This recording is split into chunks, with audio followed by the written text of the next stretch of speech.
Big pass நேர்களுக்கு வணக்கம். என்ன சேச்சே கதறல் ஜாஸ்தியாக இருக்குது. அதாவது நேற்று இவங்க அட்டாக் பண்ணாங்க மஞ்சரியை வந்து ஏதோ WWFல அட்டாக் பண்ணுற மாதிரி லாக் போடுறாங்க. அவங்கள அவ்வளோ ஃபோர்ஸாக ஹேண்டில் பண்ணாங்க. எவ்வளோ அட்டாக் பண்ணீங்க அப்போல்லாம் ஜாலியாக இருந்தது இல்லையா? மற்றவங்களை அட்டாக் பண்ணும்போது ஜாலியாக இருந்தது. ஆனால் இன்றைக்கி உங்களை யாராவது அட்டாக் பண்ணால் மட்டும் அழுக வருது, அழுக தாங்க முடியாமல் வருது.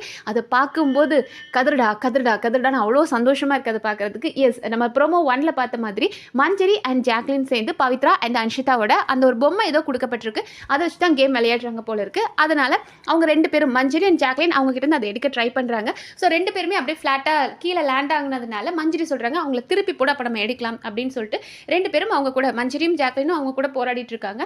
அப்போ நம்மளோட ஜாக்லின் பார்த்தோம் அப்படின்னா அவ்வளோ ஃபோர்ஸா பவித்ரா கிட்ட இந்த புட்டிங்கி ரயான் கிட்ட கொடுத்துட்றாங்க. இதை பார்க்கும்போது எனக்கு ஒரே ஒரு டவுட் தான் ஜாக்லின், நேற்றும் நீங்க வந்து ப்ளூ டீம் கூட சேர்ந்து தான் விளையாண்டுட்டு இருந்தீங்க. ஆனால் ப்ளூ டீமுக்கு ஒரு பிரச்சனை வரும்போது உங்களால் காப்பாற்றவே முடியல ப்ளூ டீமை. ஏன்னு கேட்டால் பவித்ரா என்ன லாக் பண்ணிட்டா, என்னால் பவித்ராவை ஹேண்டில் பண்ணவே முடியல. பவித்ராவை நான் பிடிச்சி வச்சிருந்தேன். ஆனால் பவித்ரா இரு நான் கொஞ்சம் மூச்சு விட்டுக்கிறேன், கொஞ்சம் கையை ரிலீஸ் பண்ணுன்னு சொன்னா நான் விட்டேன்னா அதனால பவித்ரா வந்து என்ன பிடிச்சிட்டா அப்படின்னு ஜாக்லின் சொன்னாங்க. அது எப்படி ஜாக்குமா, நேற்று முத்து டீமுக்காக விளையாடும் போது மட்டும் உங்களை எல்லாரும் ஈஸியாக கோழி அமுக்கிற மாதிரி அமைக்கிறாங்க. ஆனால் இன்னைக்கு உங்களுக்காக நீங்கள் விளையாடும் போது எவ்வளோ ஃபோர்ஸாக விளையாண்டிங்க. அது எப்படி தான் அப்படி ஒரு எனர்ஜி வந்ததுன்னே தெரியல. சூப்பர், அவங்க கேம் அவங்க ஆடுறாங்க. Okay fine. அடுத்ததாக வந்துட்டு பவித்ரா கதறாங்க. ரெண்டு டீமாக சேர்ந்து ஏன்டா விளையாடுறீங்க, ஏன்டா அப்படி விளையாடுறீங்க, தனியாக விளையாட மாட்டீங்களா அப்படின்றாங்க. மேடம் நேற்று நீங்கள் என்ன பண்ணீங்க மேடம், முத்தோட ப்ளூ டீமை அட்டாக் பண்ணுறதுக்கு பிங்க் டீம் ஜெஃப்ரி டீமும் சேர்ந்து ரெட் டீம் விஷால் டீமும் சேர்ந்து ரெண்டு டீமும் வந்து அட்டாக் பண்ணீங்க. மூணு பேர் லாக் பண்ணி வச்சுக்கிறீங்க. மற்றவங்க எல்லாரும் சேர்ந்து அவங்க கல்ல தூக்கி வீசுறது, அப்படியே அவங்க கோட்டையவே சூறையாடினீங்களே. அப்பெல்லாம் தெரியலையா நம்ம ரெண்டு டீம் சேர்ந்து ப்ளூ டீம் அட்டாக் பண்றோம்ன்றது தெரியலையா? இந்த கேம் இப்படிதான் டிசைன் பண்ணிருக்காங்க. நீங்க கதர்னா போய் பிக் பாஸ் கிட்ட கதறிட்டு வரலாமே. அதான் அன்ஷிதாவோட கதறல், அவ என் மேல படுத்திருந்தா அவன் நடிக்கிறா இப்படி அப்படின்றாங்க. மேல படுத்து எனக்கு மஞ்சரி பாக்குறதுக்கு படுத்த மாதிரிலாம் தெரியல. தெரியுது லைக் அவங்க பவித்ரா கிட்ட வந்து உட்காந்துருக்காங்க, பக்கத்துல உட்காந்து புடுங்குற மாதிரி தான் தெரியுது தவிர ரொம்ப ஃபோர்ஸா படுத்த மாதிரிலாம் தெரியல. நடிக்கிறாத அப்படின்றாங்க. உங்களுக்கு இந்த வார்த்தையை விட்டா வேற வார்த்தையே தெரியல. யாரை கேட்டாலும் நடிக்கிறாங்க.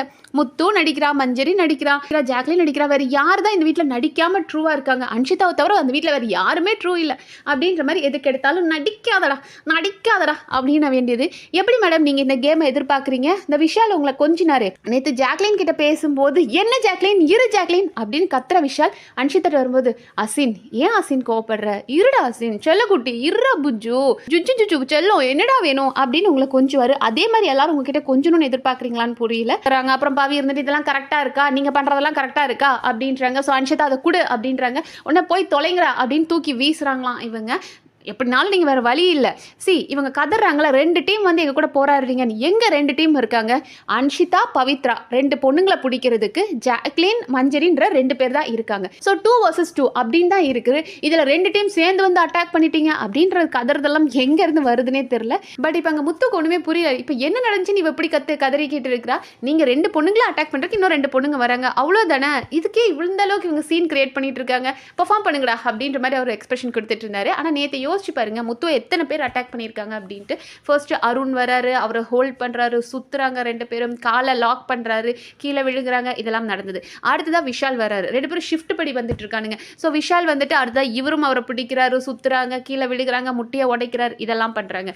ஜெஃப்ரி வராரு, ஜெஃப்ரியும் சரி அவர் பயங்கரமா, ஜெஃப்ரி பார்க்கறதுக்கு என்னமோ சின்ன பையன் மாதிரி இருந்தாலும் பிசிக்கலி ஸ்ட்ராங்கான பையன் தான். அவர் இவரை ஹோல்ட் பண்றாங்க, இவங்க ரெண்டு பேரும் பிடிச்சிக்கிறாங்க.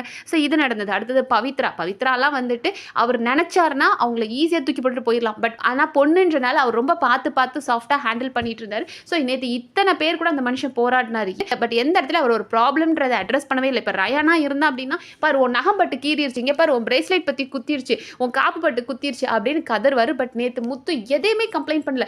டே நாங்கள் கான்ஷியஸாக தாண்டா விளையாடிட்டு இருக்கோம், அருண் கூட விளையாடும் போதும் சரி ஜெஃப்ரி கூட விளையாடும் போது நாங்கள் கான்ஷியஸாக தான் விளையாடுறோம், யாரும் வராதிங்க அப்படின்னு கேமாக பார்க்குறேன். பட் இந்த கிரை பேபிஸ் எதுக்கு எடுத்தாலும் கிரை தான், நமக்கு வேற வழியில் ஆயுதமாக உடனே அழுகையை போடுவோம் அப்படின்னு அழுக ஆரம்பிச்சிட்டாங்க. அண்ட் இந்த வாரத்தில் ஓட்டிங்ல லீஸ்டா இருக்கிறது நம்ம அன்ஷிதா, ரயான், ரஞ்சித், இவங்க 3 பேரும் தான் டேஞ்சர் ஜோன்ல இருக்காங்க. ஸோ மேக்ஸிமம் நம்மளோட ரஞ்சித் சார் போக வாய்ப்பு இருக்கு அப்படின்னு தான் நினைக்கிறேன். பட் இவங்கெல்லாம் ரயானுக்கு நாமினேஷன் ஃப்ரீ பாஸ் கிடைக்குது. இன்னைக்கு கேம் விளையாடி அதில் வந்துட்டு நம்ம ரயானுக்கு தான் கொடுக்கப்படுது. ஜாக்லின் டீம் வின் பண்றாங்க. ஆனால் ரயான் என்ன பண்ணான் இந்த கேம்ல? நேத்துல இருந்து ஒருத்தனுங்க அடி வாங்கி பாதி உயிர் குத்து உயிரும் குல உயிருமா ஒரு டீம் இருக்கானுங்க.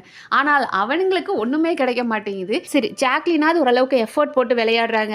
பட் ரயான் ரொம்ப ஃபோர்ஸெல்லாம் எந்த இடத்துலையும் இல்லை. இந்த நாமினேஷன் ஃப்ரீ பாஸ் வாங்குறதுக்கு அவர் டிசர்விங்கே கிடையாது அப்படின்னு தான் நினைக்கிறேன். ஃபைன், இந்த நாமினேஷன் ஃப்ரீ பாஸ் டாஸ்க் அப்படின்றத தாண்டி இவங்களோட ரியல் ஃபேஸ் வருது இல்லையா, ஒவ்வொருத்தர் எப்படி இருக்காங்க, ஒருத்தரை நம்ப வச்சு துரோகம் பண்ணுறவங்க யார், அவங்க கூடவே நிற்கிறவங்க யார், சொன்ன வார்த்தையை காப்பாற்றுறவங்க யார், ஸோ தன்னை நம்ப வச்சு துரோகம் பண்ணுற ரயான் யார், ஜாக்லின் யார் அப்படின்றதும், தான் வார்த்தைக்காக ஜாக்லினுக்கு எல்லோ டீமுக்கு ஒரு பிரச்சனைனா முன்னாடி வந்து நின்ன முத்து யார் அப்படின்றதையும், தாக்கு கை முடியல, ஒரு கை தான் நமக்கு இருக்குது, இருந்தாலும் முத்து அந்த இடத்துல அவன் போடுற எஃபர்ட்டுக்கு நான் மதிப்பு கொடுப்பேன் அப்படின்னு ராணோ வந்து அந்த ஒரு பிரிக்கை எடுத்து வச்சதாகட்டும். ஸோ இப்படி ஒவ்வொருத்தரோட கேரக்டர் நமக்கு புரியுது. மஞ்சரியோட அந்த டாஸ்க்குன்னு வந்து அவங்களோட அந்த பீஸ்ட் மோட் ஆகட்டும், தீபக் எந்த இடத்துலையும் வந்துட்டு அவரோட அந்த டிக்னிட்டியை ஸ்பாயில் பண்ணாத அளவுக்கு ஒரு கேம் விளையாடுறதாகட்டும், ஜெஃப்ரி எப்படிப்பட்ட பொறுக்கி அவன் என்ன ஒரு கேம் ஆடுறான் அப்படின்ற எல்லாரோட அந்த ட்ரூ ஃபேஸ் நமக்கு ரிவீல் ஆகுதுன்றதா உண்மை. ஸோ பாப்போம் இன்னைக்கு என்னென்ன சுவாரஸ்யங்கள், இன்னைக்கும் பல பஞ்சாயத்துகள் இருக்கும், அது என்னென்ன சுவாரஸ்யங்கள் நடக்குது அப்படின்றத நம்ம அடுத்தடுத்த வீடியோவில் பார்க்கலாம். நன்றி.